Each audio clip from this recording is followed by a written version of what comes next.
This is the 18th season of Bass Talk Live.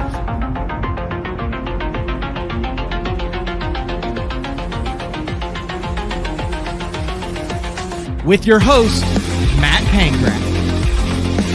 BTL is brought to you by Moraeus, Bass Cat Boats, AFCO, Strike King Lures, Sunline, Big Bite Baits, Spro, X-Zone Lures, Gamakatsu, The Bass Tank, Denali Rods, and Pro Guide Batteries. BTL, coming at you! Good morning and welcome to another exciting edition of BTL Bass Talk Live, where we are going to talk about bass fishing, closing out, it's a Wednesday show, closing out November with a guy that I've spent a lot of time with over the past couple years. We've had some good times. We've both had a lot of frustrating times. We'll talk a little bit about that, but a lot going on. Andrew Upshaw jumping on BTL. We've had him on before. He posted a video a couple weeks ago about our trip to Cayuga Lake up in New York, and it was one of the few times over the last couple years, I think for both of us, that we had a couple days in between events, in between Bassmaster Opens, and we were able to jump on Lake Ontario one day and then went to Cayuga, and it was probably the last time. Boy, that was in August, September, July. It was in July, I think.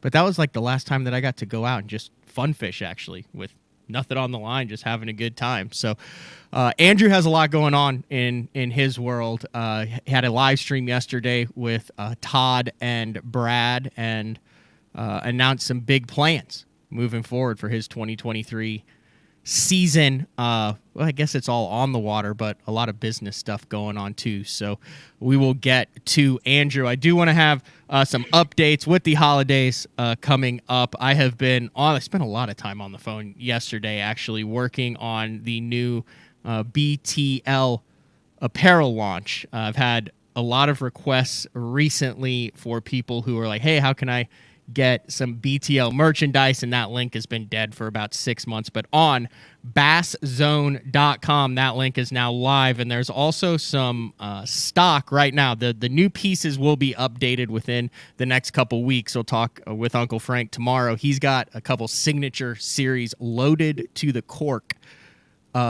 pieces that will be available on the website in the next couple days, but there's some, I guess, sales. I guess you would call that sales on BTL merchandise. If you just click on the Shop BTL tab on the top, you can get the ugly sweater for like $28. Reapers are off, beanies, long sleeve, and then if you order $50, you get a free BTL hat. So that's cool. Check out the BTL merch.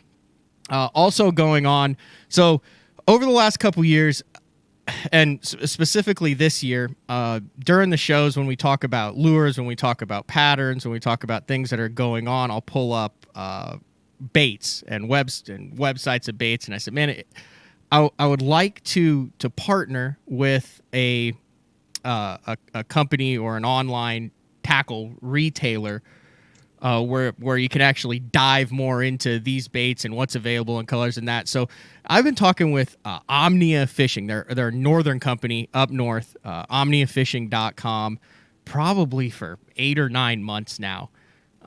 And they do a bunch of cool stuff. I was able to jump on. They've kind of partnered with the Elite Series, where they do some simul stream stuff, where when the guys are fishing, they're simul streaming what's going on with the Elite Series. Then they can pull up the baits and talk about it. They've got a bunch of guys who are real fish heads over there, take an analytical approach to it, have a great online store, and everyone up north knows about them. Wisconsin, Minnesota, all that, but not so much down south. So there's some really cool stuff coming down the pipeline for Omnia. Currently, they're running a win Seth Feider's Daiwa reels. I think it's 5 of his favorite Daiwa reels, and that drawing will be in January. So kind of to kick things off, we will have Polish Pete from Omnia on Monday, December 5th. And it's going to kind of be a deep dive into the online tackle world and some of the unique things they're doing with lake specifics, with being able to get the right stuff quickly for the bodies of water that you fish. But in the meantime, omniafishing.com/BTL, completely free. Just make a profile, enter, and you can be registered to win 5 of Seth Feider's Daiwa reels. So, all right, let's get to Andrew Upshaw, who moved to East Texas, I think like 2 years ago, and now in order to get good Wi-Fi has to sit in his truck. You need a studio, Andrew. You need a studio, and you need fiber. You need fiber optics to run out there to Toledo Bend. I'm telling you, it's crazy. I'm actually sitting at the Sabine County, or the Hemp Hill Square. I'm sitting beside my favorite little coffee shop. And yeah, I mean, it's kind of where I'm at. I have decent Wi-Fi at the house, but it doesn't work as well when streaming. It's fine for uploading things and stuff like that, but it makes it way more difficult. We've jumped through hoops trying to get better internet. It is so terribly difficult, but it's kind of a trade-off. You know, you live by a place like Toledo Bend. I live on the water. You know, I can go launch my boat in my backyard. You know, it kind of sounds a little bit better than having a little bit better internet. So I think I'll take that trade-off every day. Well, wait. So you have to drive into town and then sit next to the coffee shop to have good streaming? Well, I've started doing this the last couple of times just because the internet, I get 5G in Hemp Hill. At my house, I get LTE, and it sometimes goes in and out. So I didn't want to take a chance on it dropping today. You know, I mean, obviously BTL, I don't get invited very often, so I might as well take full advantage of that. So I'll just let that one slide. There's a barbecue place. Last time the Elite Series were there it was a number of years ago. I remember Dave Rush and I ended up at just some hole-in-the-wall barbecue place in Hemp Hill. I feel like it had, if my memory serves me right, a bunch of little rooms with like a bunch of old-school stuff on the wall. Do you know where I'm talking about?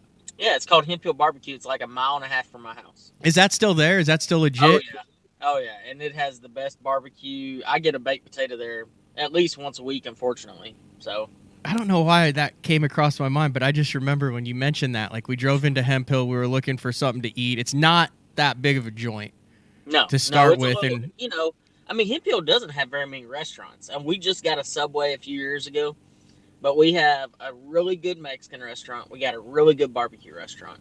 And then otherwise, that's about what we've got. Some gas station stuff and a Dairy Queen and a Subway. So, I mean, there's just not a whole lot of options. You know, my wife, she works here in Hemp Hill at a clinic here. And I try to take her lunch. And I'm like, okay, out of what 4 places would you like lunch today? I mean, it's not like there's a whole lot of variety. Yeah. So, you know, it is what it is. I mean, it's a small town, but, you know, they have good food. Thank goodness.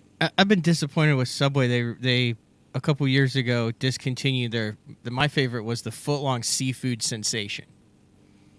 Are you kidding me? God, yeah, now weird. You don't want to order that late in the evening. Like the seafood sensation within 2 hours before they close, probably not the smartest move in the book. And I have had some poor experiences with it. But you get some of that fresh fake crab and mayonnaise on a toasted honey oat footlong. That was good stuff. You know, every once in a while I look back and, you know, Holman and Todd and I kind of give you a harder time. We razz you pretty hard a lot, and it's moments like this that I remember why we do what we do. You never tried the seafood sensation from Subway. Why would you ever trust seafood from Subway? Like, well, I said I trust it during a small windows. No, I went through a drive-through at McDonald's. I was up at Lake Champlain one time, and they had a lobster sandwich. Okay, at McDonald's. At McDonald's. Why would I ever trust lobster from McDonald's or seafood from Subway? Like, it's all the same. Like, that's just asking for some really bad experiences in bathroom. It's all I'm gonna say. Like, That's crazy. Like, you're crazy. No, but you can't do fake lobster, isn't there? You could do the imitation crab, which is just like pollock. It's just whitefish that they Yeah. spray paint orange. But a lobster, I think, I mean, that would have to just be like. I mean, I it would- is up there by I would Maine, try so that. it might be fresh. Yeah. I know you would try it. There's Do you do I the mean, gas like, station especially now. sushi or the grocery store sushi? Because I have no issue if it looks fresh and stuff. I will do the I will do sushi. the grocery store, but it depends on the grocery store. Like at Sam's Club, their sushi at Sam's Club's pretty legit. And then at Whole Foods, their sushi's legit. But now otherwise, that's kind of where I draw the line. Like you don't want to get too big scale of a grocery store. You want something that's a little bit more. They're going to be a little more adamant about having fresh stuff. One more gas station that just crossed my mind. So I was up in La Crosse this year doing a media event, and I'm trying to remember the name of it. The 30 best gas stations in La Crosse, Wisconsin. That's an actual website. Is it the Hy-Vee? No, it's not. It's some gas station that I haven't heard, but everybody goes to them up north. They have fresh ribeyes in the gas station. It's a normal gas station. Have you ever seen these? No. It's a normal gas station, and instead of where they would have the normal like Subway sub sandwiches or like the roast beef or the hard-boiled eggs, they have ribeyes. Just fresh ribeyes. I mean, that's cool though. You got to know that's probably legit. What is the name of that place? I can't remember the name of the gas station, but they're in every single gas station in Wisconsin. You can just go in and, get a Snickers and a ribeye. It might be a Wawa. I can't take seafood sensation seriously though. Sorry. That's where I draw the line. I mean, that's that sounds like no wonder they got rid of it. You were like the only customer. You were the only customer. All right. You did a stream yesterday with Big News. You had Hallman and Castledine on. Like I said, they kind of knew, the people kind of in your circle have known this has been going down for a long time. But big undertaking. Starting in 2023, you are taking over Let's Fish TV, which for the majority of people in my neck of the woods across the Southeast was the Fox Southwest Outdoors Sports Report. Yeah. And it all changed. So, Fox got purchased by Bally, and so they changed the name to Bally Sports Southeast Southwest. And so we actually were proactive. We found out about the merger, and it used to be called the Fox Sports Outdoors Report. Okay. And so we renamed it, or he renamed it a handful of years ago back to Let's Fish TV, to a little bit more generic name where we can run on networks and not be just kind of sold to that other network that doesn't exist anymore. So, I actually, my LLC, which is Upshaw Outdoor Media, purchased Let's Fish TV, the rights from Barry Stokes, and I will be running it for the foreseeable future. The cool thing about Let's Fish TV, for people who don't watch or haven't watched it before, it's not just me on camera every day. It's actually, I bring in a slew of hosts. Matt, you shot one this year. Castledine shot a couple. Hallman shot one. He's going to shoot more in the future. And I've got some really good guest hosts moving forward as well. It is the only fishing report show that gives live action fishing reports from your local region, from reporters throughout the South and Southeast. And we actually air 39 episodes a year. So we start in the 1st of March and we end at the end of November. So, I mean, it's a ton of TV. And so, I mean, like, I shot, I want to say it's like 17 this year. And next year I have about 26. So it's just, it is a lot. But it's definitely a new direction in my brand and what I've built. And I'm really excited about it. I really am. So what made you want to buy this then and dive into the world of TV? I mean, I know it's an opportunity, but when was the first time that you were like, this is for me? Well,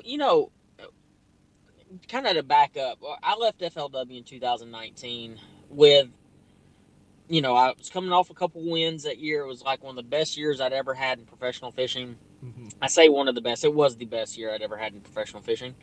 And, you know, for my entire career, I'd relied on other people to promote me, whether it be FLW or going to media events and having these outlets. And you've gone to a bunch of media events, having the outdoor writers actually pick you up and write a story about you and publish it. I was relying on so many people to promote me.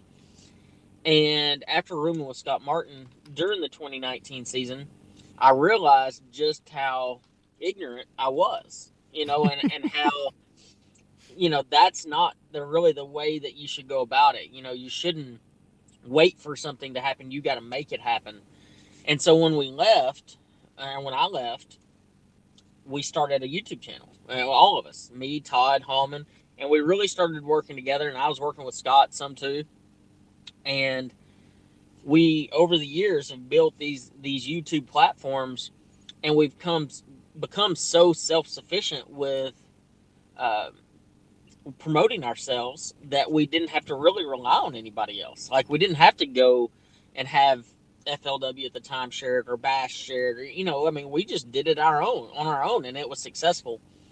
And so I looked at the TV aspect of things. I looked at all of it, and I said, okay, how do I grow? How do I get bigger and bigger and bigger and make this even bigger than what I could ever imagine? And TV was the next step. And I looked at the options of just starting a show, and just going that route. But quite honestly, it's next to impossible these days to just start a show from the ground floor and to build it into a big conglomerate. Mm-hmm. I've already got a set of sponsors through the show. I've already got an audience, a recognized audience, and everything's kind of laid out. We're expanding this year. We've got a lot of really cool announcements coming. It just made sense. I mean, when it's all said and done, it's going to increase my view count and my eye count, through the roof in comparison to what I already had. And I already had a really good platform as it was. So I'm really excited. I think it's going to be a really big deal for my brand and everything that I have going on.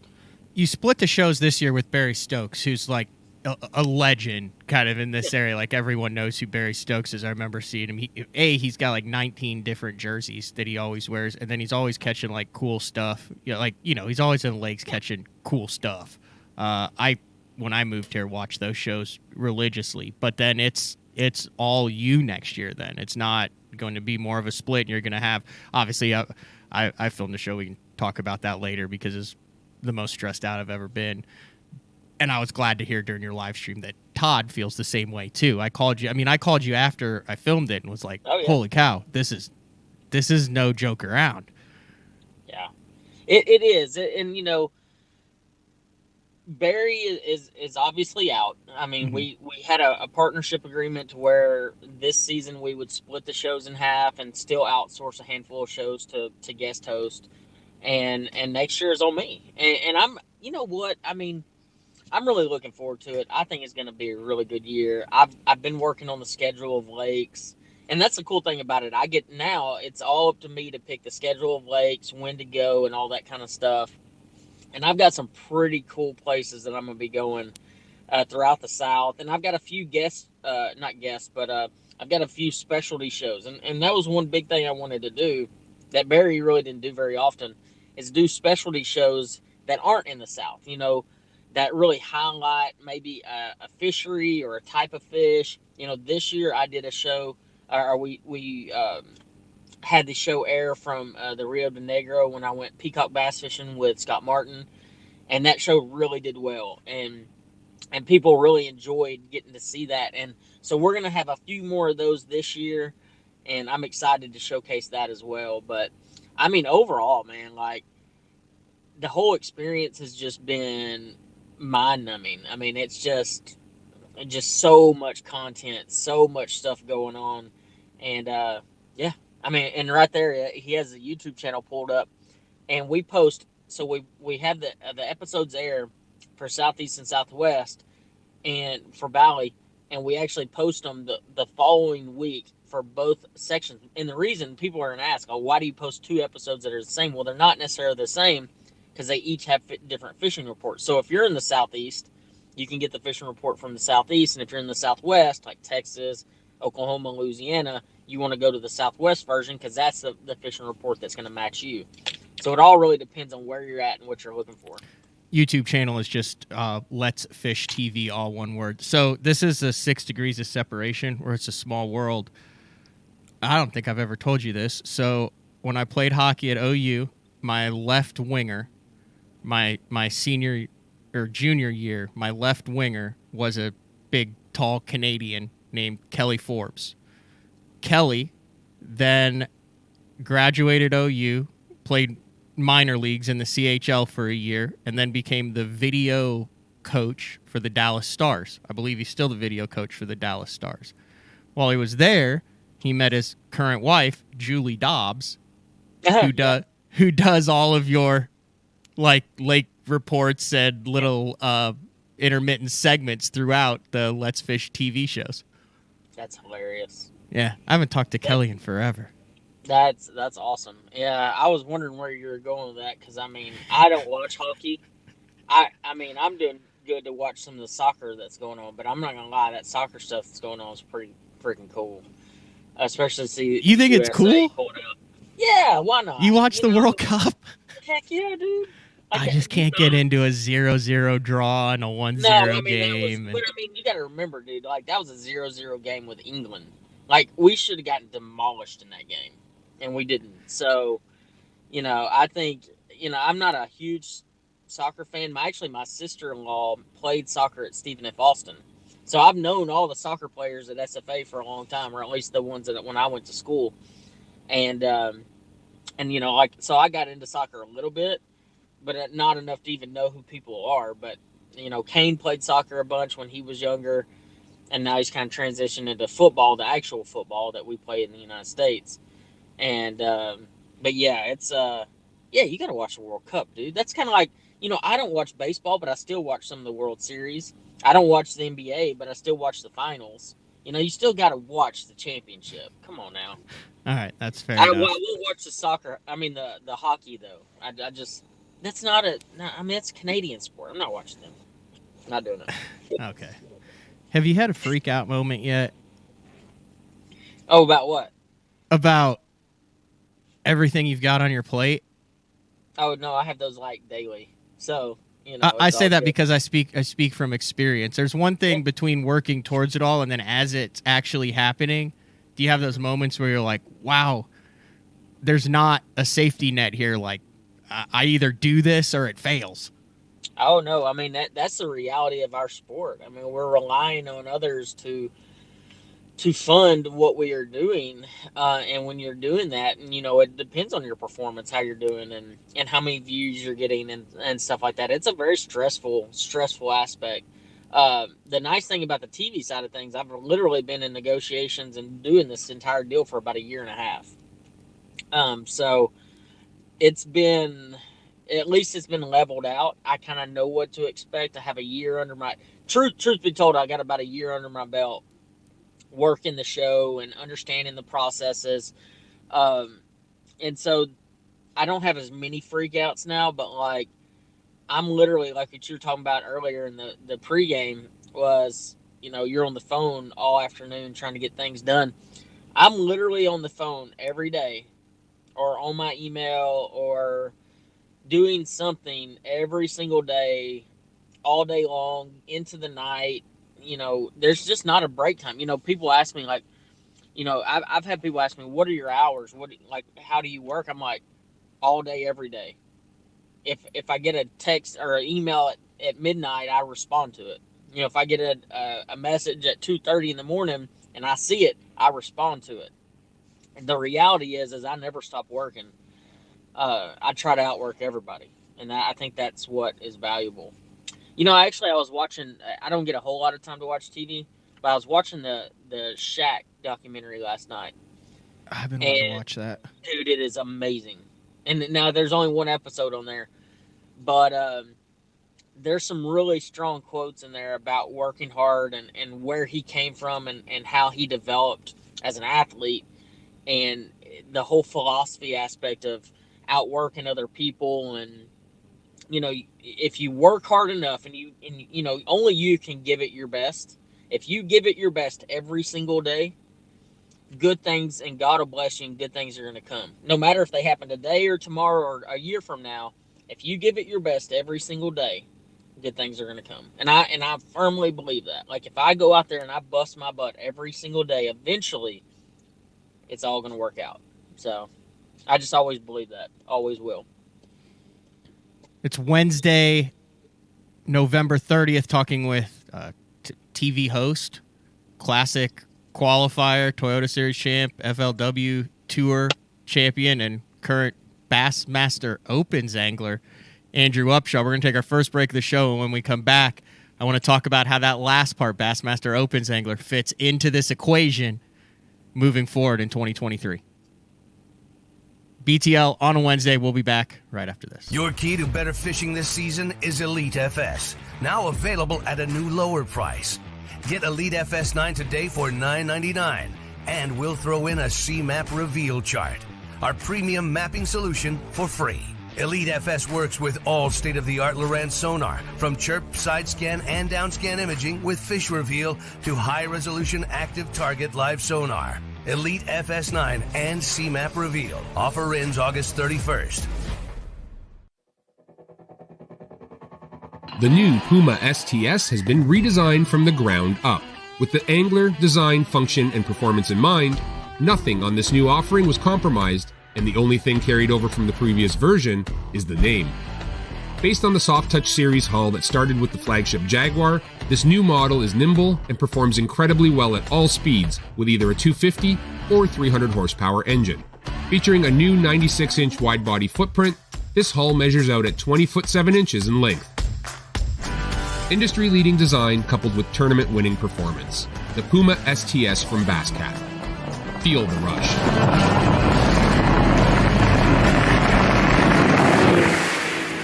Hey guys, Gerald Swindle representing the AFCO Hydronaut. This is the jacket I love wearing when times is tough, and I'm talking about the weather, not the fishing. The jacket, what I like, I got a double cup right here. I can seal up the bottom of my jacket because when you're fishing, you're holding your arms up. You're bad about getting water that runs downhill. Everything bends good. I'm long arm. Look, it fits very comfortable. My arms is flexible. I've got the speed hood on, pouring down rain. I can get everything zipped up. One thing they did is they made plenty of pocket space. If you ain't got enough pockets in the Hydronaut rain suit, you just got too much stuff. From the water membrane, that's 30K, baby. 30 times the reason you ain't gonna get wet. Super warm. If it's cold in the wintertime, you put on your Hydronaut, you're gonna be a much more comfortable person. If you don't just look sexy at Dairy Queen, wear your Hydronaut. We got it from small to 5X. Most rain gear does not come in that many sizes. You got waist adjusting straps. We can make it fit you. No matter what the environment is, we want you to be comfortable. We want you to be dry. You gotta check it out. It ain't gonna let you down.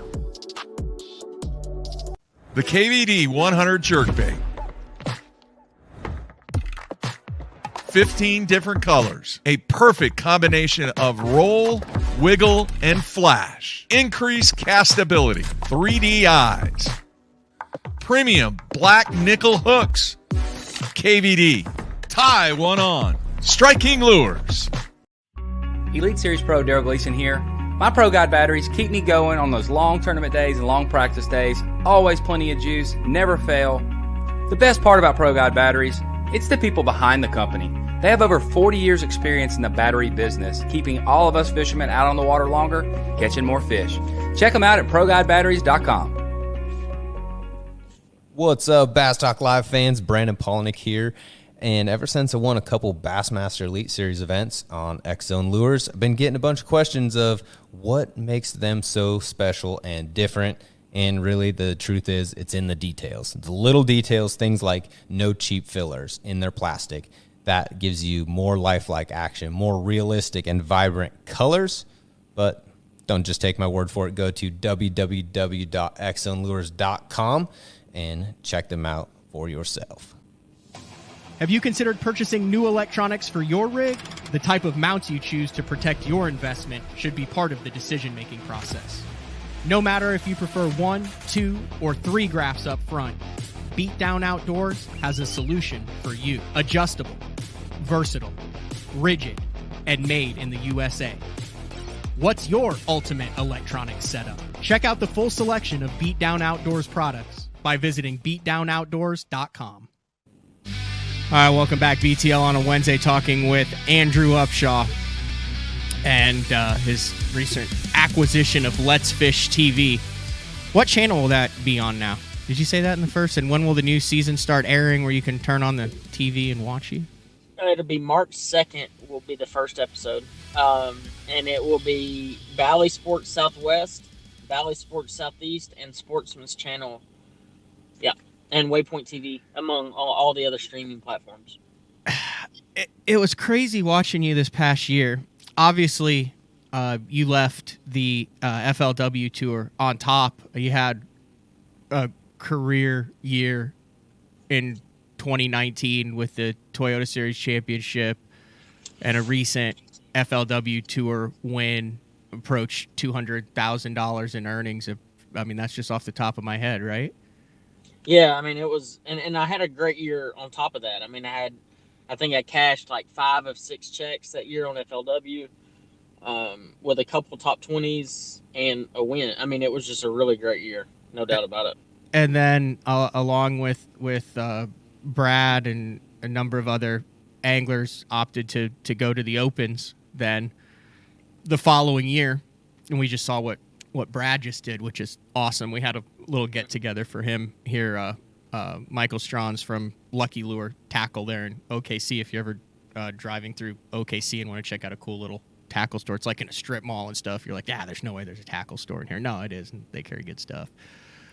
Check that out. But had a little get together, and it was cool to see all the it was like old school guys, right? So it was like Brandon Mosley, but then the rest were like old school club guys, like where you walked into the garage and they had the hats and he's frying fish in the corner and hey, how are you doing? You know, I was like, man, I miss the club fishing days. Actually, a funny story on that. I actually heard you got your butt handed to you by Hallman in a poker game.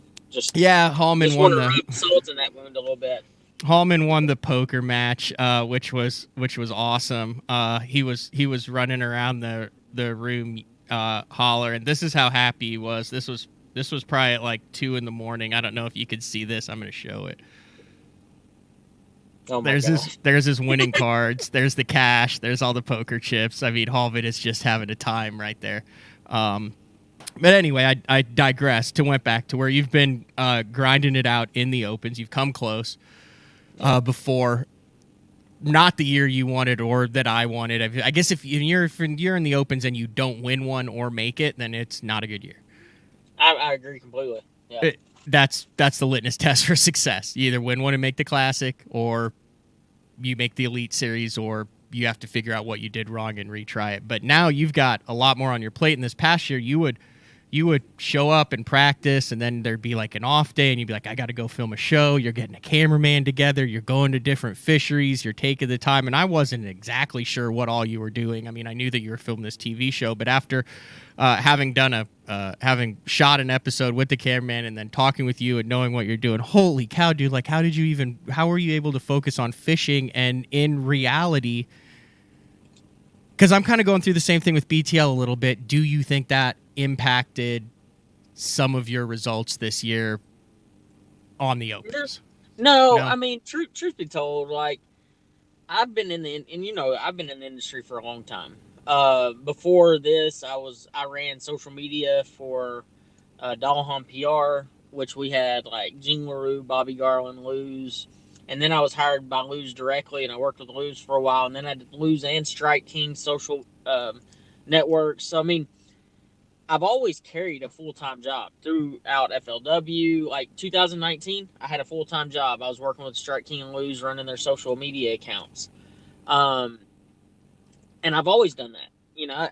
So balancing a job and fishing has always been my deal. Like, I mean, like, you know, you have people ask all the time, especially yesterday, we got a few comments from people ragging on us about getting free stuff, about live scope and stuff like that. And the reality is, I have hustled my butt off to make it to where I'm at. And this year was no different. I just had a crappy year fishing. I had some bad luck happen. I had some good practices where it just didn't pan out. And I'm not ever going to make an excuse because I was sidetracked. I just didn't figure it out, or I just didn't catch them, or I overthought. A lot of times I just overthought it. I'd try to make too much of an, adapt too much instead of just, taking what was in front of me. And as anglers, we do that too often. We over adapt, and you try to outsmart them. You hear people say you try to outsmart a bass. Yeah, they're a bass, and sometimes it doesn't really take that much. But yeah, I mean, I'm looking forward to this year. I love the schedule this year. And honestly, about halfway through the year this year, I almost hung up the cleats, if you know what I mean. Oh yeah, dude, I was done. I was so done. It is, the opens have become such a, I don't know the right term for this, but the monotony of the opens and the constant grind and the constant just, you've got to perform, it's unbearable. I mean, like, look at not this past year before last, where you and I both were in the top 10 in points. We almost both made it. To know we got so close that year, and now if we'd have just finished in the exact same place this coming year, we'd make it, no questions asked. It's just a stressful aspect of this whole thing. And some of that is self-inflicted wounds. I mean, I look at my last year at FLW and I try to gauge my success that I had that last year in comparison to now, and I haven't won one in the last couple of years, and that stresses me out as an angler. It makes me feel like I'm sucking, and I hate that feeling. I've never when in won reality, one, Andrew. you're fishing. When you're reality, you're fishing against 225 people instead of 150. There's a big difference. Especially when you put us on a place like Lake Louisville or Neely Henry, these places that are pretty small, and you're putting 225 boats on it. It just changes the way it fishes, and thank goodness they added off limits this year, because now the lake is going to get a little bit more rest before the tournament starts, and I don't think people realize just how much that's going to help too. I 100% agree. So over the last couple years of rooming with you, I've noticed a couple things, and we haven't gone into some techniques, some fishing stuff, and I want to dive a little bit into that if you're cool with that. Yeah, let's do it. So one of the things is you are not afraid to go light. I think that 613 smallmouth you caught a couple years ago, the big fish of the tournament in the open on Thousand Islands, was on 5-pound test. Yes, it was. And there's a Let's Fish TV show that's out on the YouTube channel now where you were catching spotted bass on 4-pound test, and you have 4 and 5-pound tests spooled up at any spotted bass or smallmouth fishery across the country. And I fancy myself a finesse angler, Andrew, and I am not even crazy enough to do that. So I want you to dive into your reasoning behind that and how you became and are so comfortable with dental floss when there's so much money on the line. I started this like a long time ago, like way longer than what people ever expect, like 2009, 2010. Really? And yeah, you as a historian type person, you're gonna recognize this, but Ray Scott had a rod that he built for 4-pound tests, and he used to do these little events on his little private ponds where he'd make these guys do it. Reel, and he came out with a big reel and everything, and he was trying to do a 4-pound test league, like trail, where all you could use was like 2 and 4-pound test for bass fishing. I remember that. Yeah. So I contacted Ray Scott. Okay. Ray sent me one of his rods a long time ago, and it ended up getting stolen. I had all my rods and reels stolen, but that was one of the rods that got stolen. But he sent me a rod for 4-pound test, and I started practicing with it. And I caught a 7-pounder in my backyard on Toledo Bend with all those stumps around with 4-pound line. Well, fast forward a couple years, and I became like the biggest Aaron Martins fan ever. Like, I studied him. I tried to understand, and I started really experimenting with really, really light line. And in the same time frame, I became really good friends with John Murray. And John grew up out west, won, I mean, a plethora of boats, 20 something boats, 30, but I don't even know, just a million boats, it seems like. And he'd won quite a few on really light line. And so, of course, I'm a student of the game. I'm going to ask him every question until he decides to just tell me to leave him alone or something. And he told, he kind of talked to me about four and why you needed it, when you needed it, and it made sense. And I started practicing with it. And I'm gonna tell you right now, I use the Sunline 4, the sniper. It's just what I've used the last handful of years, and it's worked. And I'm sponsored by Strike King. They just don't make a 4-pound test. But it's all about the rod. If you have too stiff of a rod, you will break off every time. And I know that sounds cliche, but like you don't know it until you get out there and use the rod if it's going to work. You have to literally go catch 30 or 40 bass, and you're going to be like, oh, that one's too stiff because I broke off 5 times. I literally can go out there and I can fish. I think I can count on one hand how many fish I broke off, truly, on 4-pound test. That's the reality of it. When I'm actually out there drop shotting with 4, I can count on one hand how many fish I broke off. Wow. It's crazy. You have to have the right rod. You've got to be when I say patient, ultra patient. And you just got to just go for it and straight fluoro. Straight fluoro. Because the deal is braid. If you have braid, you're more likely to break because there's no stretch. And if you have a leader, it just doesn't work the same. You have to go straight fluoro. I remember watching Aaron at the Classic at Pittsburgh. And, he lost some big fish that day. Or I say big, big for where he was at. And he was throwing 4. Yeah, he was throwing 4.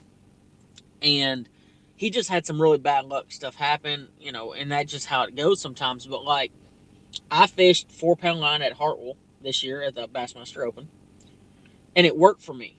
What I was doing, how I was fishing, I caught a handful of fish on 4. And I actually shot 2 shows on Let's Fish this year at Caney Lake in Louisiana and at Kiwi in South Carolina on 4-pound test. And do you have to fish 4? No. You can go to 6 if that makes you feel better. But, I'm telling you right now, when you get on those clear body of water lakes where it's 10, 15, 20-foot visibility, you would be absolutely baffled how many extra bites you get because you're throwing 4. So how are you able to get hook penetration with 4 and drive the hook point into the fish? That's been my biggest thing. I can reel into 6, 7, or 8, but on 4, I feel like if you reel into it, you're never gonna get good hook penetration, especially on a big fish. That once again, just I think it all is important when it comes to the 4-pound situation. You got to have the right hook. You never Texas rig it with 4. It's always nose hook, no questions asked. Okay. And I have one particular hook that I use, and it's one size of hook. And people are going to say, man, there's no way I'd fish it, but God, I never lose them on it. And it's that dang VMC spin shot hook that has a little swivel built onto it.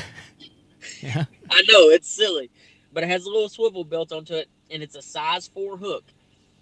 And the hook penetration on that particular hook with 4-pound tests, I can't explain it. It doesn't straighten the hook out, and I can catch them all day long on that thing. It's the most incredible dang nose hook I've ever found, by far. Are you willing to talk about how you do your drop shot? Otherwise, that drives me absolutely nuts. Or do you want to keep that under your hat? No, I'll talk about it. Okay, because we didn't plan any of this stuff, but I find this fascinating. You want some fishing talk? This is some real fishing talk because you've caught thousands of fish like this, and I don't know how you've caught a single one. So explain how you set up your drop shot. So I set my drop shot up truly old school. I would say like when everybody began drop shotting, probably. Where you run your braid to a swivel, a tiny little swivel. I don't even know the size, but it's like the smallest tiny little swivel you've ever seen. Like a size 14. Yeah, it's really small, really really small. And then I will tie my fluorocarbon directly to that, and about 10 to 12 inches down, I'll have my hook, and then I'll have my weight, down further. I have fished on some of the clearest bodies of water in the country, whether it be Lake Mead, St. Clair, St. Lawrence River, you name it. And it only works if the fish are completely, they can't be like so insanely pressured that you're not going to catch them unless you have to throw 4 or something, or like a post frontal day or something. But like, I throw the swivel drop shot all the time. It cuts down on time leaders. I can have pre-rigs already done. And it's the fastest process I've ever seen in fishing as far as getting a retie. So like if I'm at St. Clair or St. Lawrence River, I'll have my braid to my swivel, and then on a piece of cardboard, I'll have 5 or 6 different leaders tied up that already have a hook, already have the weight, and all I've got to do is tie a single knot to my swivel, and I'm going back to work. I don't have to retie my braid. I don't have to do any of that stuff.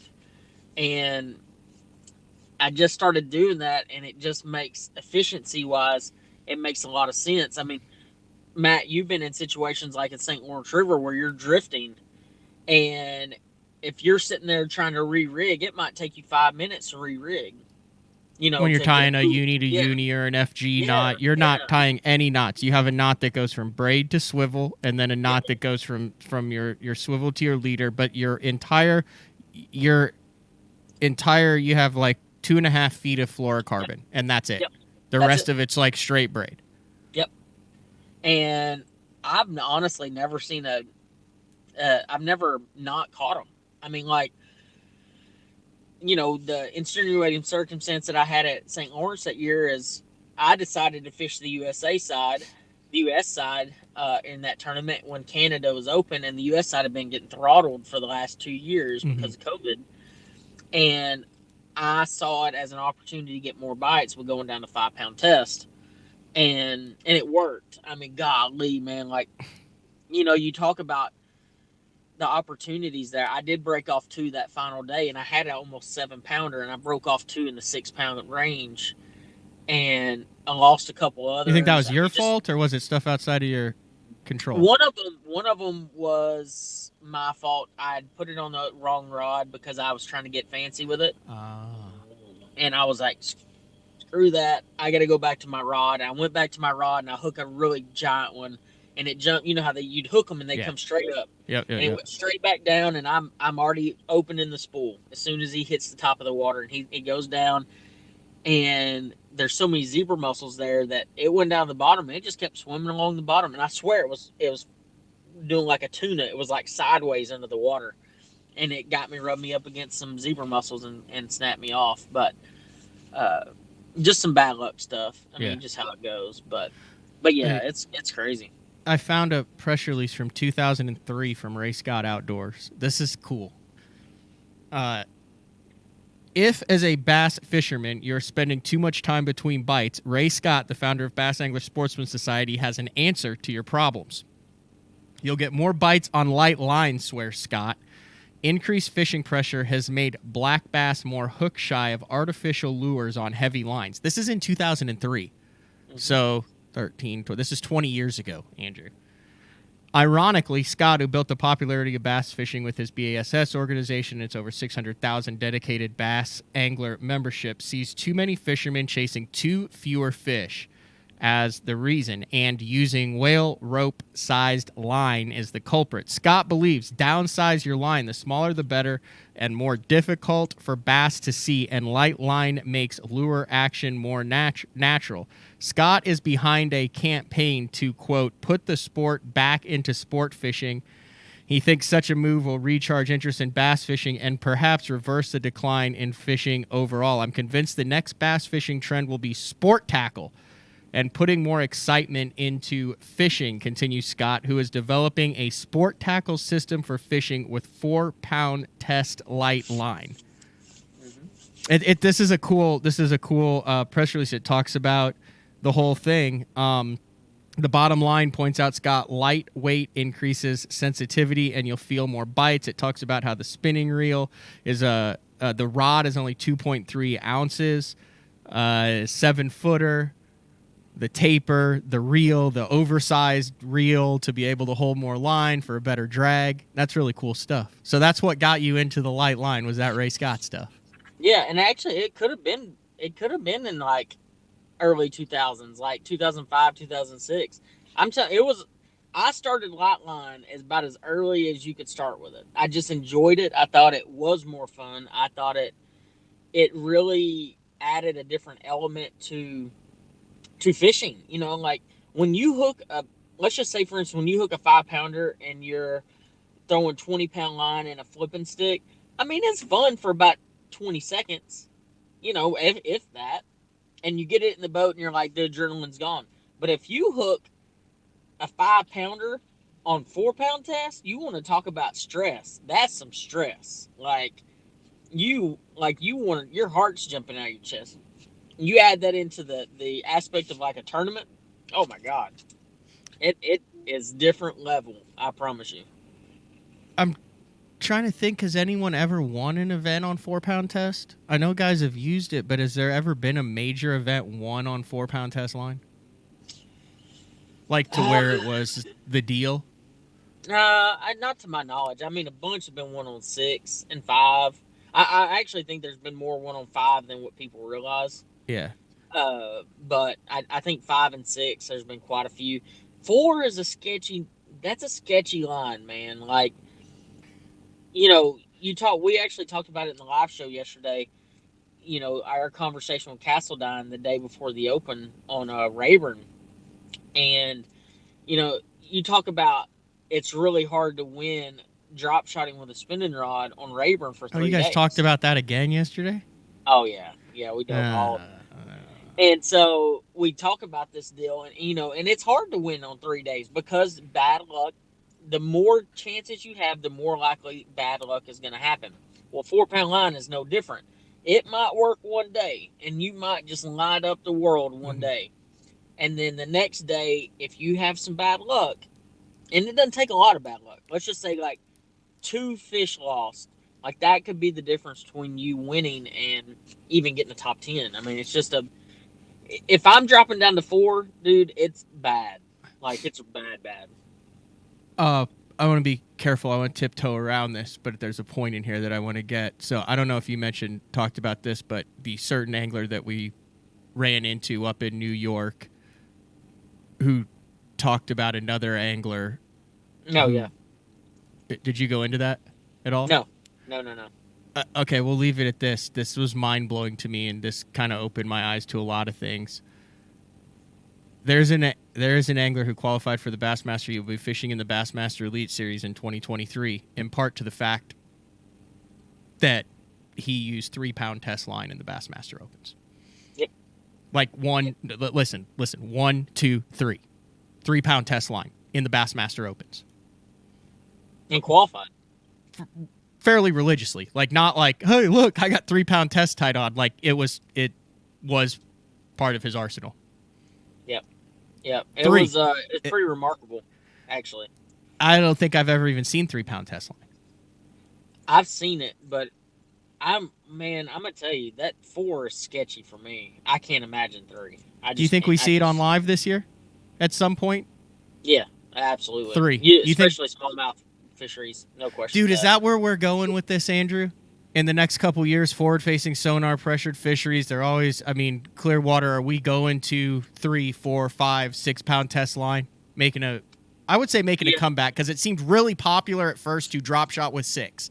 When I first started drop shotting, it was like, oh, you got to drop shot with 6. Now, I rarely, if ever, use 6. 7 is pretty much the lowest that I'll go to. Well, 7 is a number I go to a lot as well. It always has been. It's just a strong line. If you look at how great these anglers are getting with forward-facing sonar, I mean, it is absolutely ridiculous how good they are with it now. And you couple that with pressure bodies of water. it reminds me of a lot like, and like I said, I'm a student in the game, so I do a lot of research.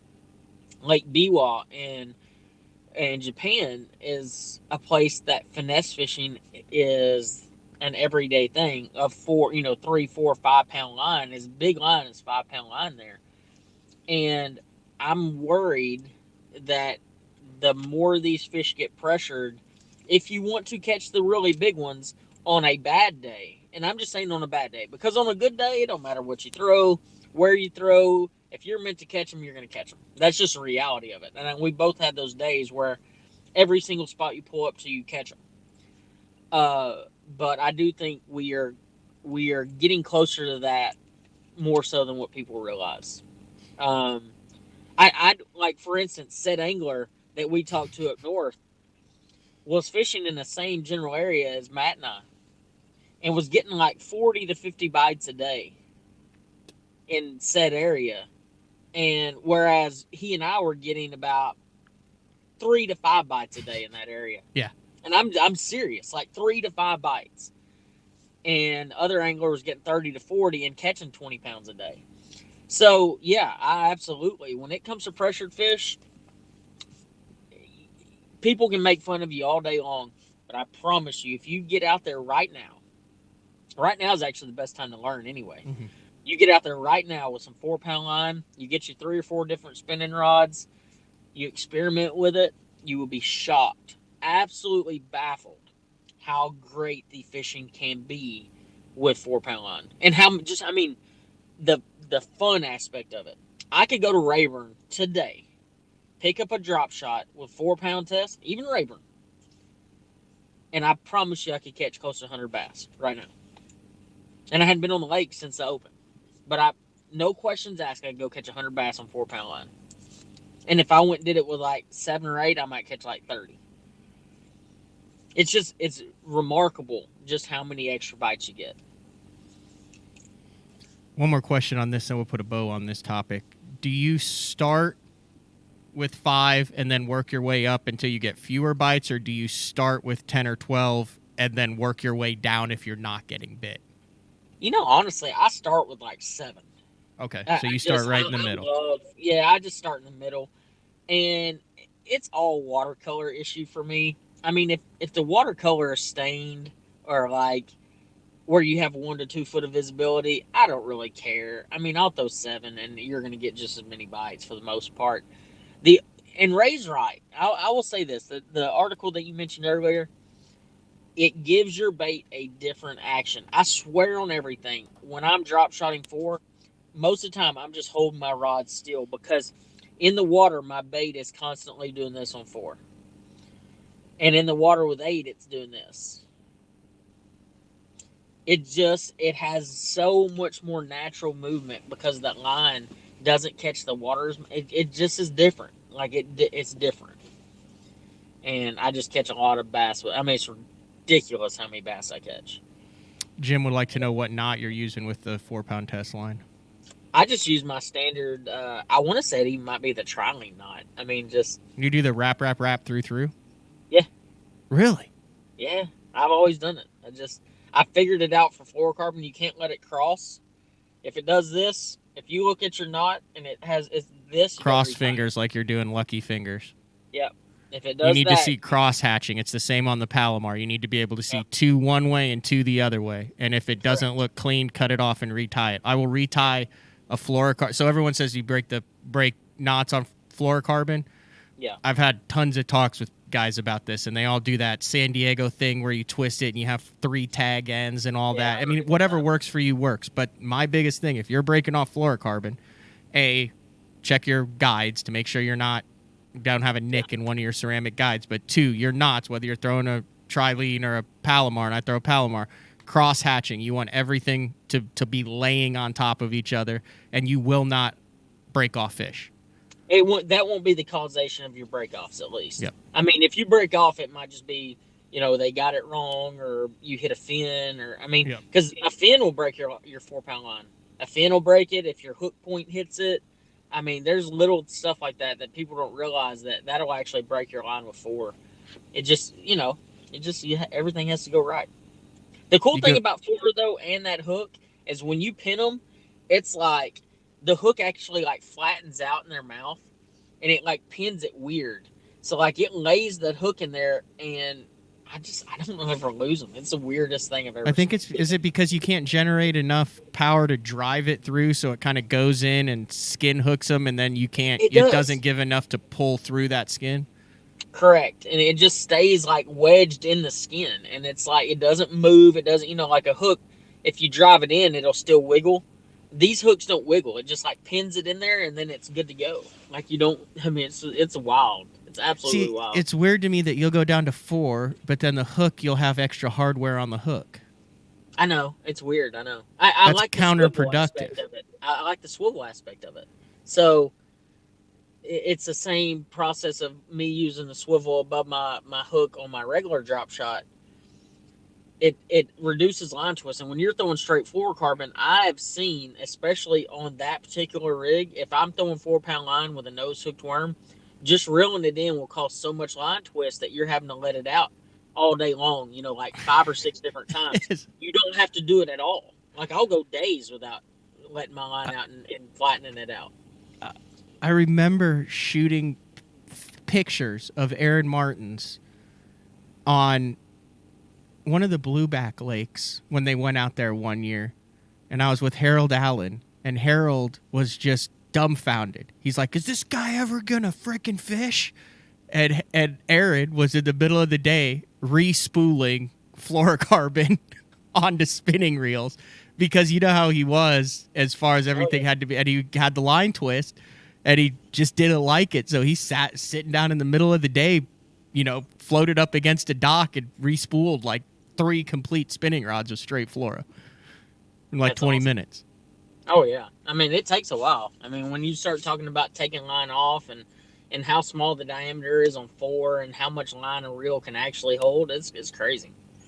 Well, the San Diego Jam worked for 4-pound test. I think it's any knot that you have confidence in, that you know how to tie well, and if you start breaking it and you believe it's the knot, then change it. But until then, stick with what you have confidence, what you can tie effectively and quickly. Yeah, I agree with that completely. I mean, you're going to know real fast if you're tying it wrong, because you will break off very quickly if it is a knot that doesn't work. That's the one nice thing about it. As soon as you hook a fish, if it's the wrong knot, you know it. It's, I mean, just instant. And I actually cinch my drag down pretty good on my reel, because the rod I use is so limber that whenever I go to set the hook, the rod goes whoop. And so you got to have a little bit tighter drag to get the hook drove. Okay. And so as soon as I hook them, I'm loosening it because they're hooked. And the number one thing they do is they come to the top and then they go all the way back down to the bottom every single time. So as soon as they hit the water, when they're going back down, you better have that drag loose or back reeling or something, because it's going to go straight down, and you need to let them go straight down. Why have we not messed around with those 8-9 foot steelhead rods? It's legal. You can use a rod up to 10 foot now. Oh yeah. No, yeah. Why is that not taken off? I mean, think of the shock absorption, and there's some comments on the instant feedback. They're like, dude, you land 8-10 pound steelhead and current on this stuff all the time, giant rainbow salmon, all that, and you use that rod and it's like a rubber band, and once they get it, and they're using tiny hooks with hard beaks in their mouths and stuff, why is that not ever taken off for the smallies?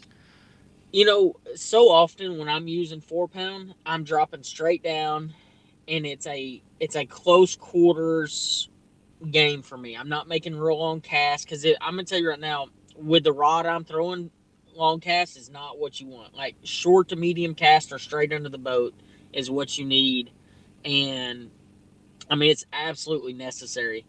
But I think it's more of a, if I try to use a 9-foot rod, I'm like having to back up and do, it's just a different dynamic. What I will say is there was actually a tournament, and I had a guy witness me catch them. I caught a 22-pound bag at St. Clair. It was a calm day. I mean, like one of those super rare, like dead slick calm. Yeah. And nobody was catching them. And I caught 22 pounds, and I'm sitting, 30 yards from Cody Meyer, and he's not catching them. And I'm catching them every single drop, right under the boat, dead calm, right under the boat, where you would not think you'd catch them. And I told him, I said, man, I'm throwing 4. He's like, I don't have 4. He said, I got 6 though. And he'd been throwing 8. Well, he spools up some 6 and he ended up catching a 20-pound bag right there beside me. But it just goes to show you, like, you can still throw 6, but, like, there was a difference that day in having 4. Like, it made a world of difference. And had I not picked that rod up, I probably would not have caught him, truly, that day. But yeah, it's cinch your drag down a little bit, not too much, but that's a very important. I mean, there's so many important little aspects of 4. You got to really pay attention to every little detail that you would not normally pay attention to.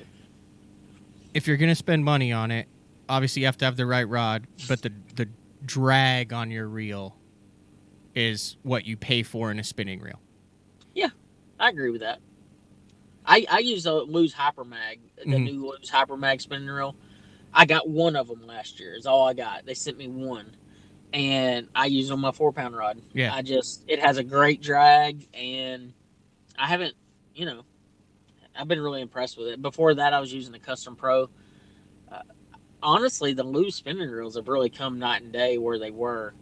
And I have all the, it's so funny. I have guys tell me, oh man, this reel doesn't have a good drag. And they're referencing a reel that maybe I'm using, like a Custom Pro or the Hyper Mag. Like, this drag's terrible. And I'm like, dude, I caught a 6-pounder on that same reel with 4-pound test the other day. You can't tell me the drag's not good.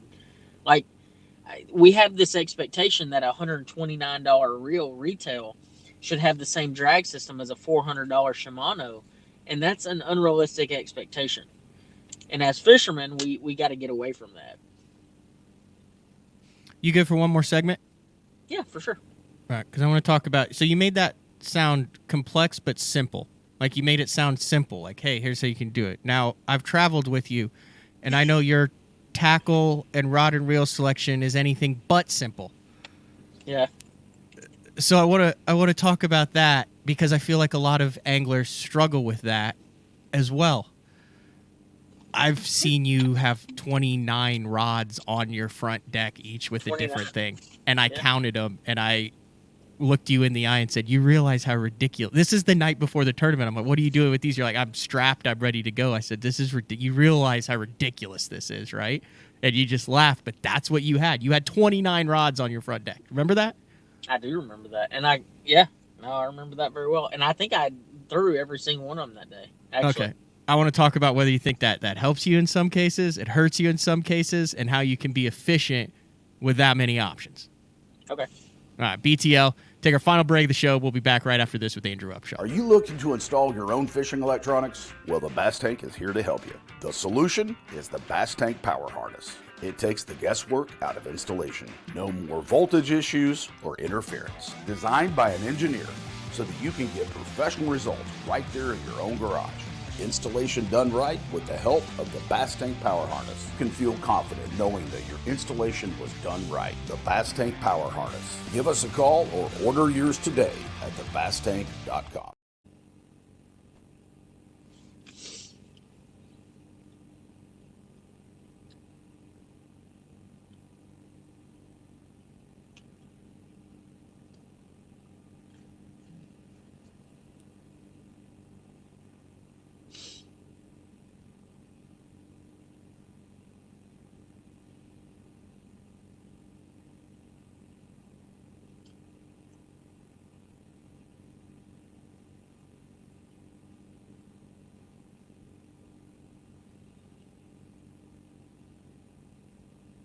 Vibrating jigs are a great choice for any time of year, and the Kamikaze Swim-On is a perfect match for any vibrating jig. 2 sizes and the unique tail design gives it a bait fish profile and a great swimming action for realism. There are 17 colors. See them all at bigbitebaits.com.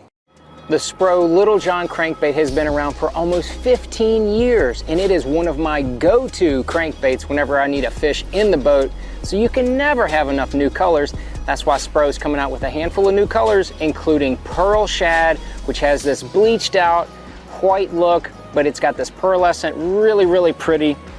We've got Copper Shad, which looks amazing in the water. It's got that purple flake on the back, really, really pops in the water. And then if you want some real pop, we've got Sparkle Shad, nothing but sparkles all over this thing. And then last but not least, we've got the matte Sexy Shad, just a really different looking color for a crankbait. So you want to give them a little different look, that matte sexy shad is definitely the one to go with. All these colors are available in the original Little John and the MD. Combining one of the most popular hook styles with Gamakatsu's beefier Superline offering, the Gamakatsu Superline Offset Round Bend delivers the strength necessary to target big fish in heavy cover. Well suited for braided line and heavier fluorocarbon, the Gamakatsu Superline Offset Round Bend is built using stronger Superline wire that allows anglers to easily fish a finesse worm around heavy cover. The round bend offers a larger bite area, perfect for any worm presentation, while increasing your hookup ratios. The newly enhanced Z-bend holds your plastics on the hook longer, reducing the number of pull-offs and reducing damage to plastics. Available in 2/0, 3/0, 4/0, and 5/0, this is the most durable worm hook, designed for heavier lines that hold your bait on longer. Preparation is key to success.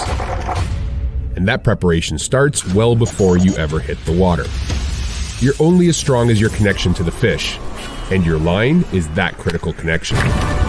Confidence in your line every minute of every day on the water is a necessity, and failure, it's not an option. Sunline makes the fluorocarbon, nylon, and braided lines to give you the strength to guarantee your confidence.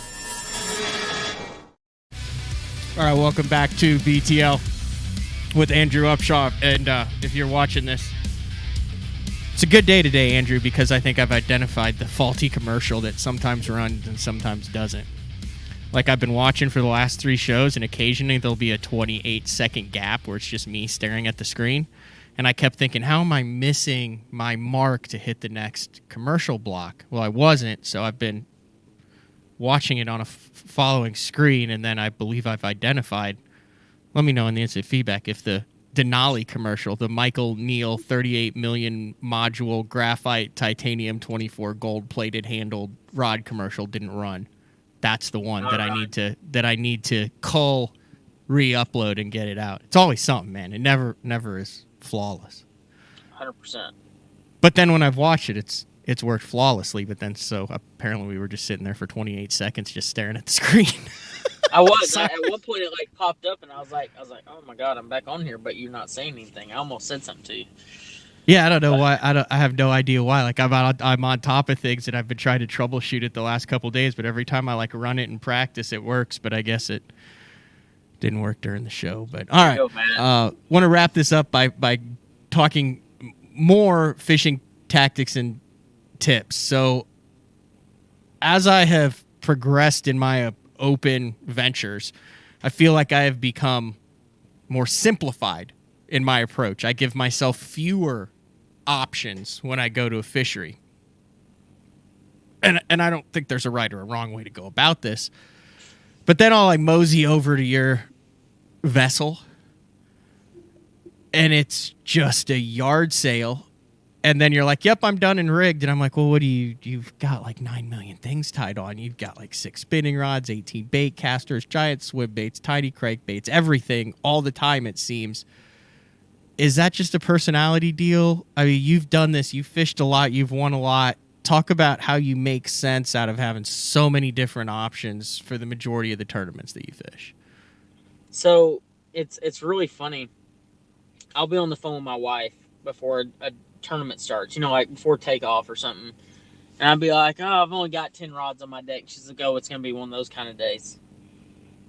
And the problem is, if I'm that dialed that I only have 5 or 10 rods on my deck, typically, and I'm just going to say typically it's not good, because that means I've only got 1 or 2 things going, and I've only got a couple of baits that I can kind of have maybes on.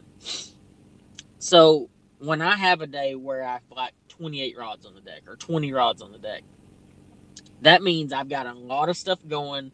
I've got a lot of different areas. I've got a lot of different types of water to throw at, and a lot of different situations that I can use said baits, whether it be a big glide bait, a small crankbait, a drop shot, shaky head, wacky rig.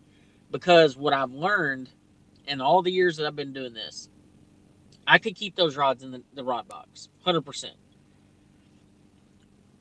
as an angler, when you get so locked into, let's just say, a situation, and I'll just give you a scenario, and you're trolling down the bank, or we'll just say right off the bank, and you point your active target over, and you see a stump that has a fish on it, but you know that since you've been at that particular body of water, that when you see that situation, almost every single time that you've gotten a bite has been either on a drop shot, a shaky head, or whatever that bait may be. Well, if I had that rod in the rod box, I've got to then sit down, take the rod out, and by then I'm probably either over the bass, or it's moved, or I did something wrong. Or a lot of times, as a lazy angler, that sometimes I am, or that a lot of anglers are, is they'll just take the bait that they have in their hand and throw over there, and it's the wrong situation, the wrong bait. So what I've learned is if I keep all the rods that I even think I might use on my deck at the start of the day, then it sets me up mentally to where I can, if I get in that situation, I can be successful. Now, every single day that I'm on the body of water that I'm on, no matter where it is, and I have 20 rods on the deck, halfway through the day, I'll end up putting up 5 or 6. Because sometimes I'll put those 5 or 6 out there for real situational stuff, whether it be like in situations where they say, well, it's going to be cloudy today. Well, I might have a top water. I might have this or that. Well, it ends up being sunny and it's not going to work. So I'm going to get them out of my way so they're not cluttering the deck. Mm-hmm. But I do not do that until I've already been out there on the water a little while and know without a doubt that particular technique or that bait or that idea is not going to work. But day in and day out, I will pick up every single rod on my deck and use it. If it's a day that I have 28 on there, I will fish 28 rods at some point. I think it speaks to, everybody has their strengths. Hallman's a big flipper, spinnerbaiter. Castledines a great sight fisherman among a deep water angler. I think one of my biggest strengths is being like the extreme level of versatility. Like, I literally can pick up a small crankbait, a little 1.0, and then pick up a 10XD 5 minutes later and have just as much confidence in both of them that I'm going to go catch them and like smoke on them at all given situations. And I think that's probably, we get asked that a lot. What's your strength as an angler? And that's got to be mine is versatility. And then spinning rods, like anything to do with a spinning rod. How do you keep your tips from getting tangled? If I have like 6 rods on one side and then I'm in the derby and I strap them down, they always get messed up. Like, and then I end up grabbing one and shaking it because I haven't caught them, and then now I'm not in a good situation, and now my boat's past the spot, and then I worry about, did I get a nick in my line while I was flailing the rod tip trying to get it free from the other rod tips? I see like Thrift and New and you and these guys with just mountains of rods, and I'm like, how in the heck do you even get to the one that you want to throw without just having a complete meltdown with frustration trying to get to it? Well, Thrift and New have it figured out, and they're as good as anybody when it comes to a bunch of rods on their deck. And I actually have adapted part of my stuff to them. Early on, what I would do is I'd get done with the bait and I'd just hang it over the side. Naturally as an angler, you just hang it over the side, Mm-hmm. don't rehook it or anything like that. Well, that's when you get a lot more messes than anything. So when I finish a technique or finish using something, I hook it back up, spin my rod, and tighten that line. Will you get some that hang up? Sure. But if you just take the active step of not just throwing a rod down and picking another rod up, most of the time it ends up being okay. The nice thing is, you talk about having a bunch of rods on that. The other advantage is I can't tell you how many times I actually sit down during the day to re-rig anything, unless it's just one rod that I'm just nonstop getting bent on. Dude, I am just up there going all day, just nonstop. And there's something to say about that. Like, I'm not having to sit down and say, man, I think this bait will work. That bait's already rigged, has been rigged. So I don't have to jack with it. I don't have to worry about it. How many times have you been out there throwing a drop shot and you're like, man, I really think a Nico rig would work? Well, that Nico rig's already rigged on my boat. Yeah. It's just not, I just cut out, I already think that far ahead when I'm on the water. Like, okay, if I get in this situation, what would be a good alternative? And what would be a good alternative to that? Maybe what's going to get a big bite compared to what's going to get numbers of bites. And I'll have it both rigged. So does it give you anxiety when you go over and see that I have 6 drop shots and like 1 jig rigged and that's it? No, because that's what fits you as an angler. And I think every single angler has, their way of being successful. The cool thing was Scott and I were very similar. Scott is one of those guys that he's a try it. So he tries everything. He'll have 30 rods rigged as well, maybe 40 rods rigged in his rod box, but he just doesn't leave them all on the deck. He's a Brian Thrift, but keeps them in his rod box. But like you look at a guy like Castledine will have like 2 rods on the deck all day long, or 3 rods. Like if he has both sides strapped, dude, he's like struggling or something, or like he's just got too many things going, because that dude will have like 3 rods and just roll. And every angler is just a little bit different. I mean, it just depends on their strengths, how they're fishing, where they're fishing. We're not all fortunate to be able to have 28 rods on the deck. Some people are going to be like, dude, that's overkill. Like you're overthinking it, whatever. But in my mind, it calms me down having all my options on the table instead of having them put away. I just, too many times I've been there and I'm like, man, I really need this rig. And I'll finally rig it and I'll throw it twice. I'm like, nope, it's not the deal. And I'll put it down. I won't use it again. But I have to get that part out of my head. I have to throw it just to make sure. Is that kind of the same reason why, regardless of whether you're dialed and catching them or not dialed, you always seem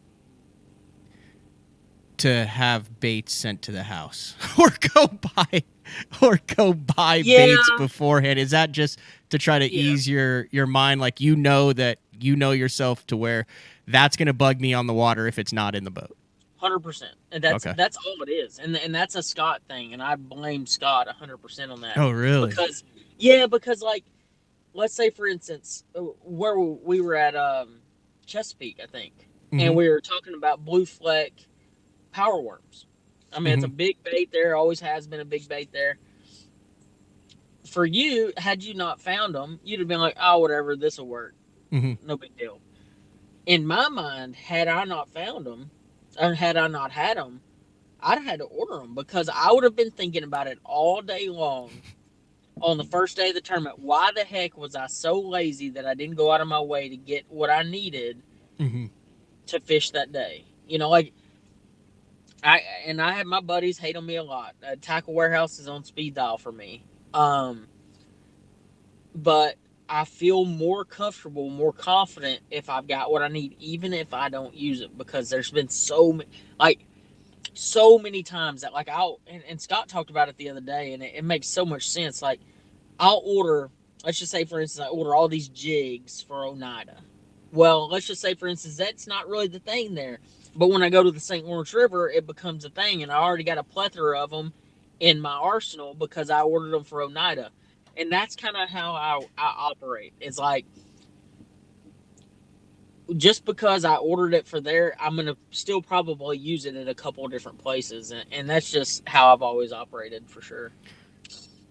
Last question on this. Realistically, I understand you can't just drop thousands of dollars on this, but if you're buying plastics that you think you might use, but it's one of those deals, like, how many bags are you going to buy? If you're doing a hard bait, how many hard baits are you going to buy? For the weekend guy, it seems across the board like you never just buy one. Just in general, like professional fishermen at a high level never buy one. Like one bag, one crankbait, one jerkbait. Like, it's always a minimum of 2.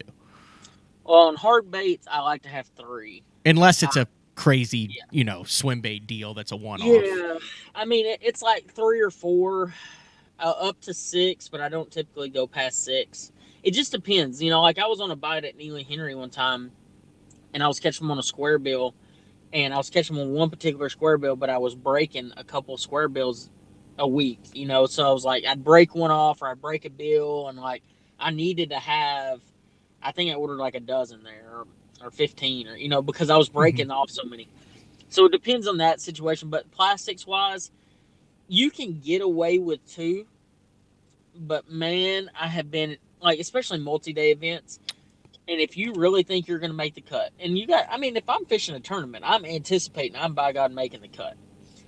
So if I make the cut, I want to have 2 a day. We'll just average 2 bags a day. So that's 6 packs that I feel like I have to have. And most of the time, if I think I'm going to truly make the cut on the bait, it's like 8 packs. And that's just what it is. Like, when you were at Hartwell and you're throwing your little straight worm that you're throwing, I can only assume that in your mind, you're like, dude, I need like 25 packs because you're getting so many bites a day. And I know you were running out. Like, it was just, how stressed were you in that situation? I was really stressed because I only had the like 3 packs of the cliffhanger worms, period. Yeah. That was it. So, and like I couldn't get them by the time I was throwing them, so I was going around buying every pink worm I could find at the tackle stores. Exactly. But here's my litmus test on whether you're catching them or not, and I want to know if this is true for you too. If I am like, hey, I need this stuff. So like at the Red River, I had to go buy a bunch of toads and stuff because I don't throw it. And I'm sitting there going, do I need 2 or do I need 3 packs? And then I end up putting stuff back, and it's like, okay, I just saved $50 of stuff that I don't need. This is still $100. Dang it, but I need it. I am not going to catch them. I can't convince myself that I am because I'm not looking at it as an investment that I'm positive that I'm going to recoup. I'm looking at it as an expense.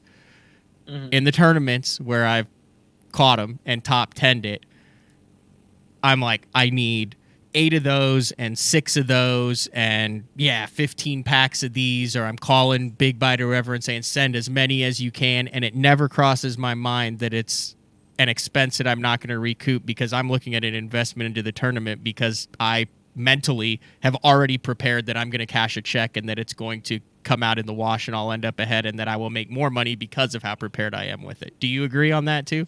Yeah, and that's the way I've always, not always, but the last probably 7 years how I've approached.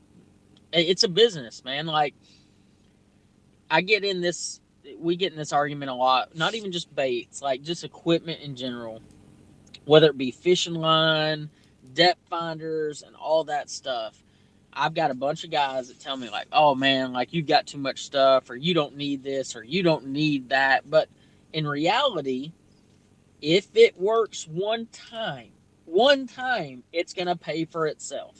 Yeah. And the reality is when you're competing against the best fishermen in the world, and you get in a situation where like, I need this, and you decide not to pull the trigger on it, you just may have cost yourself whatever because whether it be like you were worried or scared or you didn't want to spend it or you were trying to be like number crunch. You're like, I get it, dude. I've been there so many times. Like I pay for my own stuff. Like I just bet on myself more so. I bet on the fact that if I do what I got to do and I get what I need, it's going to work and it's going to pay for itself. But I've also found I'm going to this place. They're going to eat this bait, whatever. I stock up on it. I spend $400 on stuff before the tournament based on fishing reports and where you think it's going to be. And then I never use that stuff in the tournament. So what I've started doing the past couple of years, because you have the online tackle retailers have become so proficient at getting you things quickly, whether it's Omni or like you said, you got Tackle Warehouse on speed dial. Like you can go on the website, you can say, okay, I know I'm going to need these now. I've got 1 or 2 of them, so I'm not 400 in the hole, and then you can get the stuff the next day. So I've gone more to, hey, I'm going to make sure that I have some of everything, but even if I think I'm gonna have 1 or 2, if I think I'm gonna be throwing a deep diving plug of a certain kind, if it's readily available, I'm gonna go test it. If in practice I'm like, yeah, this is gonna be a thing, then I'll go on and order it. But it seems like the kiss of death if you put together the prettiest box, like the jig, like you said, those little micro jigs for me at Oneida. I spent like $300 on them. It was crazy. Yeah. I mean, I had like a box and I was like, hey, look at that. I was showing everybody, look how pretty this is. I used like 2. Yeah. Now, I know that it was like 1 on one of those things, but I'm like, I've got this thing of micro jigs. I wish I had waited. I could have ordered them after I'd gone through practice and been like, I'm more comfortable with a Ned than I am with the jig, so I'm going to throw that. and save myself that way. I think it has a lot to do with a couple things. So, like, if I'm going to a place that I've been to and I've had success, or maybe I figured out something when I was there that I was like, man, this is a deal, I will order specifically before I go to make sure, because I will say, just like you, like if you got in a situation where you were trying to get micro jigs, and we'll just say Oneida, for instance, and you're like, man, I need these micro jigs, and say you only order a couple of them before you go. And let's say, for instance, you get into that week of the tournament and you're like, man, they're eating the crap out of this thing. I need more of these. Well, then you call your online tackle retailer, whether it's Tackle Warehouse, Omnia, Academy, wherever, and everybody's sold out of it because everybody's figured out the same thing. Then you're in that situation where you're like, oh my gosh, what the heck am I going to do now? Dude, I've been there too many times, and that is why I keep a good backstock of just about everything I really like to fish. And if I don't have that backstock, I order it before I get there. And that's what I'm more so order than just like what's kind of hot. I just order what I know I'm going to probably use the most of, and I try to keep a good stock of it when I can, for the most part. That's good stuff. Another thing you're good at, another thing SoCup's good at, a lot of the top guys are good at, is when they do have that backstop, they are carrying it. They have tackle management systems to where that stuff isn't in a wet boat. You don't have 15 crankbaits that then get rusty. We're talking Ziploc bags. I know there's a bunch of really good tackle storage with the waterproof bags, the dry bags. They keep it organized in the truck. That way, if you do use it 2, 3, 4 years down the road, it is still brand new, not rusty, waterlogged. Same with plastics and all that. You guys do a really good job of staying organized with that. So, and I think that kind of. I wish I was more organized. I mean, I really do wish I was more organized, and I need to get more organized. No, you're organized, dude, because you have to climb in the truck and dig for it, but you always find it. The unorganized guys are the guys who are. That's what I'm saying. There's a ton of guys who are so unorganized that they order it and they know it's in the truck. They just can't find the dang thing. Yeah. I typically find everything in less than 5 minutes in mine. And it's like organized chaos. I have a fantastic memory when it comes to where I put something. Whether or not it's in a big pile of something is another thing. But I just always know where my stuff is. And don't get me wrong, there's certain times where I'm like, man, I can't find said bait. And I'm like digging, and I'm like, I can't find it. And then I realize it's in the side of my truck. Yeah. In the actual, like, the door of my truck. And it's like, oh, you idiot. You remember you cut that off the other day.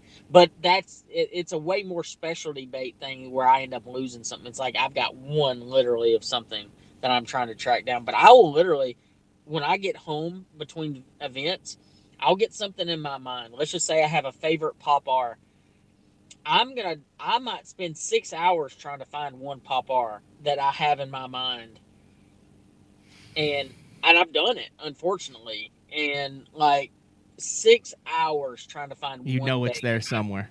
Yeah, I know it's there, and I'll end up finding it. But like, I make it look easy on tournaments because I know what's in the back of my truck at all times. But it just doesn't always, organized chaos. That's what it's really similar to that. Well, Andrew, thank you for taking the time out, hour and a half. I enjoyed the good fishing talk. I try to mix it up between industry stuff, the realities of the top level guys, the guys trying to get to the top level with a healthy dose of education, fishing information in there. Entertain, educate, and engage, the 3 E's that Mark Jeffries built like 10, 15 years ago. So it's definitely all 3 today, and congratulations on taking over the Let's Fish TV show. A lot of work, and excited to see what you have in store for that next year, beginning to air in March, and then also on the Let's Fish TV YouTube channels. Yeah.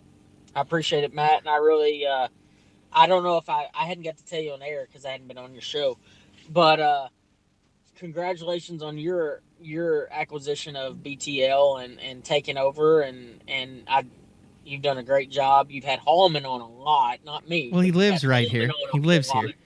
Yeah, no, it's fine. I'm not going to judge you for it, but I am. But congratulations on your stuff. I'm really happy for you. And if anybody, one thing that I will say, I've had a lot of questions about it before we wrap it up, is I've had a lot of people ask me if I'm going to keep my YouTube channel going, Andrew Upshaw Fishing, and it is 100% going to keep moving forward. Same capacity as normal. And so y'all go check that out, Andrew Upshaw Fishing on YouTube. I'll be doing all my tournament stuff on there, all that kind of stuff. Fishing reports, fishing drama. We talk about it all there. So we'll have Let's Fish TV and we're going to have Andrew Upshaw Fishing. So make sure you go check both of those out. That's good stuff. And you're in all 9 of the Opens next year? Yep. So how many TV shows? 28, you said? Yeah, like 28. 28 TV shows, 9 Opens. And family. And I'm the head football coach of my son's flag football team. Kane's pretty good at flag football. Unless you just show me the only highlights that he ever has, it seems like he's fun, man. Gonna play on Friday night. Man, I hope so. He's only 7, and I know people are gonna be like, "Oh my God, 7." He's just a special kid. I remember how I was at that age, and I've seen a lot of great athletes. My dad was a head football coach for 35 years, and that kid has a special gear in him that I never had, and I hope he keeps the motivation going moving forward. I really do. Is he a fishing kid or a sports kid? He's just a sports kid. He plays every sport, everything. Huh. He wants to fish, but I'm like, no, you're not allowed to fish. I'm just saying that could be pretty fun there. East Texas Friday nights in a number of years. Oh my God, it'd be fantastic. And you need to wait. make the Elite Series by then, because by the time football season starts, the season will be over. That's the biggest thing Brad was celebrating, was like, I get to go to OU football games again. Dude, that is part of my big motivation on trying to make the elites, is to have my entire fall off to where I can coach my son's youth football and be super involved and be at every game and every practice. And this year I was able to coach it, but I had the help of my dad, and we tag teamed it. And I'm gonna tell you, we have a very special group of kids coming through Hemp Hill right now, and I'm really excited to see them move forward. And I'm the head basketball coach now. I had my first practice last night as well. You and Jeffries have more in common than you think. Dude, it's crazy. I'm all. You got a bowling alley in Hemp Hill? No, it is. And I think I'm going to be partly the assistant baseball coach, and I'm the head basketball, head football. I'm going to have a track team probably. I stay busy, dude. Like, I'm a million miles an hour with no brakes, all gas, like all the time. I have received a lot of requests for Andrew Upshaw and BTL going forward in 2023. I've teased a little bit of stuff of what I'm going to do in 2023, but the plan, as long as you're up for it, is to be a bigger part of that, particularly while we are on the road chasing the 2024 Bassmaster Elite Series. Hopefully we make it. That'd be really It sounds great. like after this interview, by the time we make it, everyone will be throwing 2, 3, 4 pound tests with size 16 fly hooks and little nymphs and caddises on Hey, I might split actually shots. make it if we do that. I'll have a shot at it at that point. So I'll at least have a leg up on some people. Yeah. All right. Thanks, Andrew. We'll see, buddy. Thank you for having me on.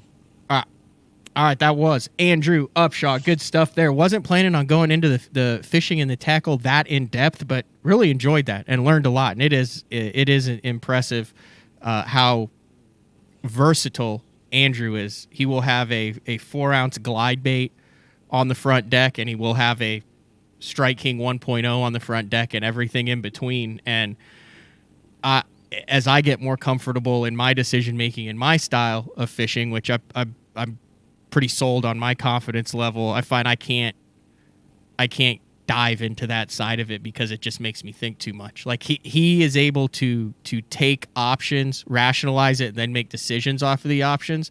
Knowing myself, I have to reduce my number of options because I'm not effective if I have a lot of options. So it's two completely separate strategies. I think we both had some success in the opens, but obviously overall, if you look at it, like I said, Andrew's won at pretty much every level, and I'm sure we'll continue to at the open level. So tomorrow on the show, big announcement from the man Frank Scalish. Merchandise announcement for the Loaded to the Cork shirts that will be available before Christmas, and also information on when Frank will be in studio where we will actually be able to interact. It won't be this studio. It'll be next year, so it'll be the studio in Shawnee, Oklahoma, as well as when you'll be able to get your hands on some of the Color 7 baits that I just went back and looked when that first came out. It's been over a year on that, so sorry, folks. We'll eventually get to the Color 7, and then already an exciting week lined up for next week on the 5th.